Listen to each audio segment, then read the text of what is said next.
You may remember this from January this year from David Davis. Let's have a look.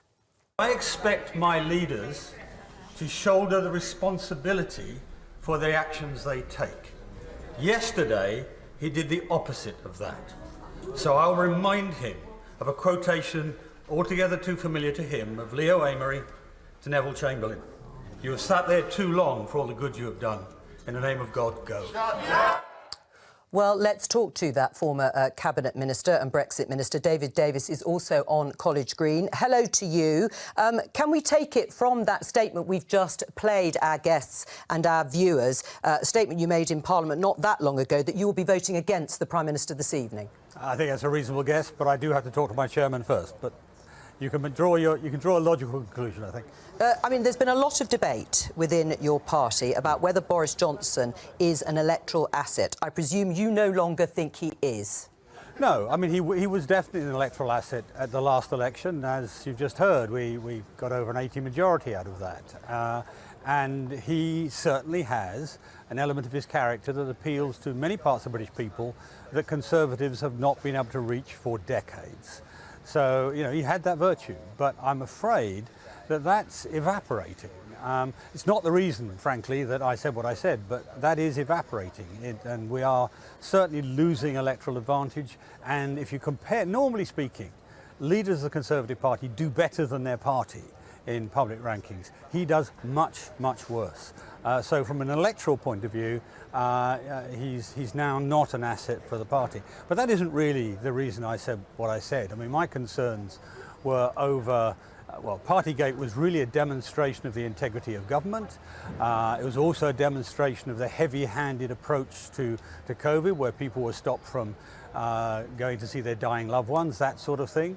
And also, I'm afraid it reflects on the integrity of the government more widely. So, you know, as you've heard from Jessie Norman, really the most mild-mannered of ministers, and indeed very loyal to the Prime Minister, but has come to the conclusion he has in the starkest terms. And I fear many will think he's right. Yes, well, we read some of what Jessie Norman had said. We have Brendan Clark-Smith, Conservative MP here, who is 100% behind the Prime Minister. And for some of the reasons that you will have heard rehearsed, David Davis, is this really the time for a leadership contest, if that's what happens, but even for a vote of confidence or no confidence in the Prime Minister in the middle of a cost of living crisis and an ongoing war in Ukraine?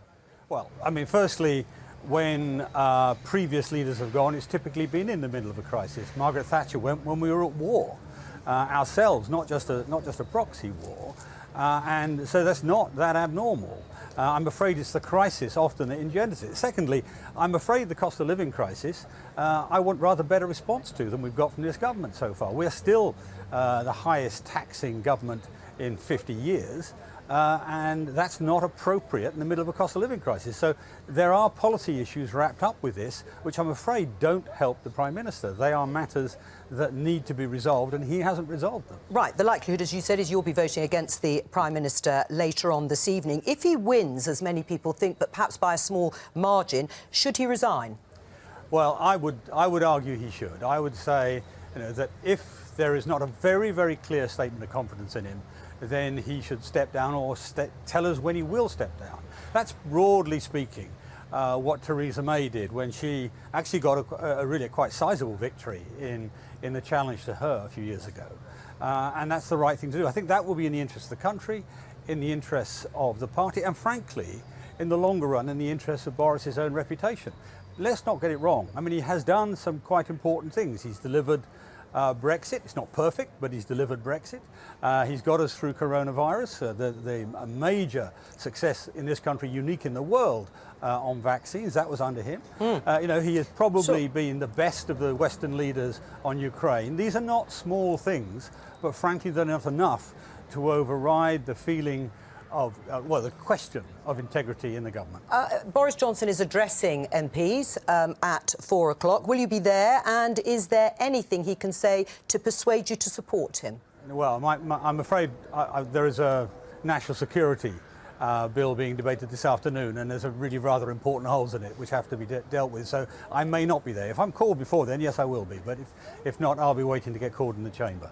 No, I don't think, frankly, What we're seeing today, most of the facts that have driven people's decisions, they've been marshalled in the Sugro report, they've been marshalled in prosecutions, or rather in fines brought by the police, they've been marshalled in the newspapers, but they've been visible since, as you said, since I spoke in January. I didn't speak ab initio of nothing.